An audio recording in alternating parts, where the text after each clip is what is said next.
කියන විදිහට ඔගේ තියෙන ඔය නර්තන ශිල්පී තියෙනනේ කට පළල්ලුනේ ඇයි කියලා එහෙම. එහෙනම් හරි ලස්සන කතා බහක් එකතු වෙනවා. නමුත් ඉතින් පෙරහැරියේ ඔක්කොම දේවල් ලක්ෂණ මාත්‍යා කියන්න පුළුවන් කම නැහැ. ඒ නිසා ටීවී සුප්‍රීම් ආයතනය මේ සජීවීව නිරූපණාව රටපුරා ලෝකුරා ඉන්න ප්‍රතිමත් පිරිස එකතු කරනවා. අතනගල්ල රජමහා විහාරස්ථානයේ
සිදුරු නැතුව ඉදිරි යන වීඩියෝ කරන්න අපිට පෙරහැර අද දවසේ දෙදෙනෙකුට අතනගල්ල රජමහා විහාරස්ථානයේ මේ මොහොතේදී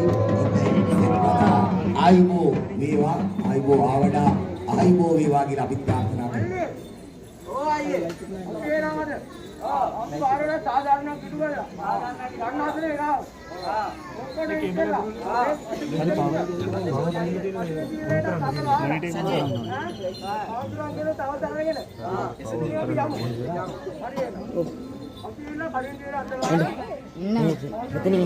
මෙතනින් සමකාලීන නර්තන කේන්ද්‍රපත් කරපු නර්තන ශිල්පී මේ කඩන චීවරයට අත ගහලා ගෞරවනීය නායක ස්වාමීන් වහන්සේට වන්දනාමාන කරලා මේ සභාවෙන් පිට වෙලා යන අවස්ථාව. මේ අත්තනගල්ලට ආවේනික වුණු මේ අත්තනගල්ල රාජමහා විහාරස්ථානයේ ආවේනික වුණු දෙයක් තමයි අපි දැක්කේ.